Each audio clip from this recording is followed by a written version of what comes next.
Bonjour, contente de vous retrouver pour cette nouvelle série. Et pour ce premier épisode, j'ai rendez-vous avec Emmanuel. Emmanuel, il est agriculteur dans le Nord. Et moi, ce que j'aimerais comprendre aujourd'hui, c'est l'agriculture française. Alors, on va parler avec Emmanuel de ce fameux Made in France. Suivez-moi.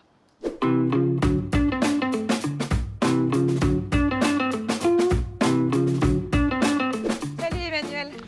Bonjour Raphaël, va ça va bien.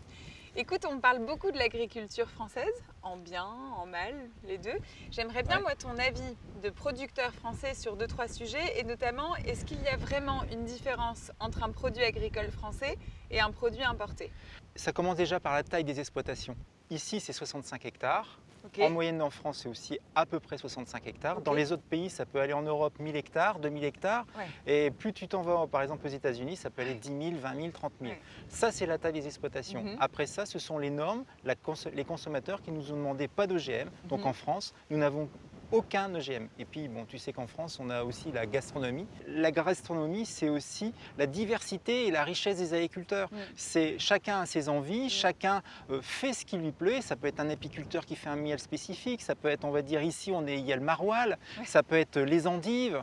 Voilà, chacun, on va dire, a ses spécificités. C'est ça la gastronomie. C'est la richesse de tout le monde, des paysages, qui fait que on peut avoir un produit qui est bon et un produit qui représente une personne et la qualité de son travail. Comment t'expliques les différences de prix entre les produits français et les produits importés? Alors la différence de prix commence déjà par notre modèle social français, puisque on a beaucoup plus de normes qui nous induisent beaucoup plus de charges. Ces charges sont des coûts qui deviennent des coûts de production. Donc déjà, on démarre avec un prix qui est nécessairement plus élevé. Et aussi, tout ce qui concerne les normes en France, les consommateurs nous demandent de respecter certaines normes. Les normes, par exemple, en protection de l'environnement. Oui. Ici, c'est une protection de l'environnement puisque entre deux cultures, tu mets un couvert qui va pomper les nitrates. Dans d'autres pays, on ne le fait pas. Ici, en France, notamment, on le fait. Oui. C'est pour ça aussi qu'on parle de distorsion de concurrence parce que ce n'est pas le même niveau. Cet ensemble de choses, qui est un peu compliqué peut-être pour le consommateur, fait qu'en définitive, les prix sont plus chers en France. Ouais. Bon, si je résume, c'est un peu plus cher d'acheter français, mais en même temps, c'est meilleur. Tout à fait. Tu parlais de l'agriculture intensive à l'étranger. Qu'est-ce qu'on a, nous, comme mode et comme méthode d'agriculture en France? Eh bien, ce que je fais sur Twitter, c'est le mot agriculture avec un S. Ça n'est pas français, mais ça englobe des agriculteurs différents, des sensibilités différentes qui font qu'on a des agricultures différentes. Je suis en mode raisonné, il y en a qui sont en bio, en biodynamie, il y en a qui font de l'agriculture de conservation des sols. Tu as un panel différent d'agriculteurs et différentes agricultures. C'est notre richesse. Chaque agriculteur, sa méthode de travailler, quoi. Sa méthode de travailler, c'est notre richesse aussi en France, c'est d'avoir cette foultitude d'agricultures différentes. Aujourd'hui, on accuse l'agriculture française d'utiliser trop de produits phytosanitaires dans ses cultures. Qu'est-ce que tu réponds à ça, toi? Eh bien, on a eu besoin de ces produits phytosanitaires déjà après la guerre pour pouvoir produire, pour pouvoir nourrir la communauté. Par contre, maintenant, on essaie aussi de diminuer ces produits phytosanitaires. Moi, personnellement, je diminue, on va dire, ces produits phytosanitaires par différentes techniques pour respecter mon sol, pour respecter les insectes. Je mets des bandes mellifères qui permettent d'avoir des pollinisateurs supplémentaires. Et les produits coûtent cher. Déjà, ils coûtent cher déjà pour l'agriculteur.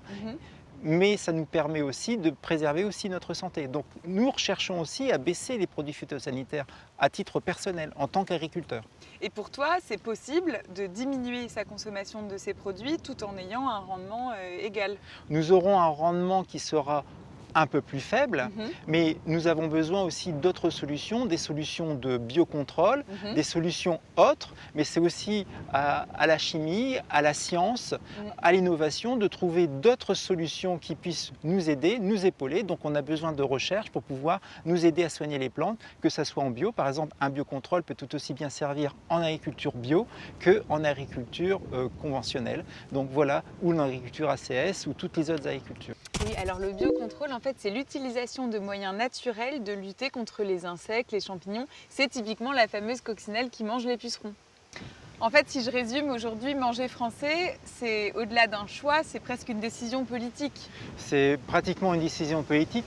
Par rapport à ça, chaque consommateur fait le choix d'acheter français, d'acheter et de soutenir mon travail. Oui, bien sûr. Et tout est vivant et il faut s'adapter. C'est ce qui fait qu'on mange aussi bien. On mange très bien. Parfait. Merci Emmanuel. Merci Raphaël. Et ben moi aujourd'hui j'ai appris plein de choses et j'ai hâte de vous retrouver bientôt pour un prochain épisode. En attendant, rendez-vous sur la page YouTube Terre Oléo Pro pour poser vos questions, mettre des cœurs et des pouces en l'air si ça vous a plu. Et moi je vous dis à très bientôt.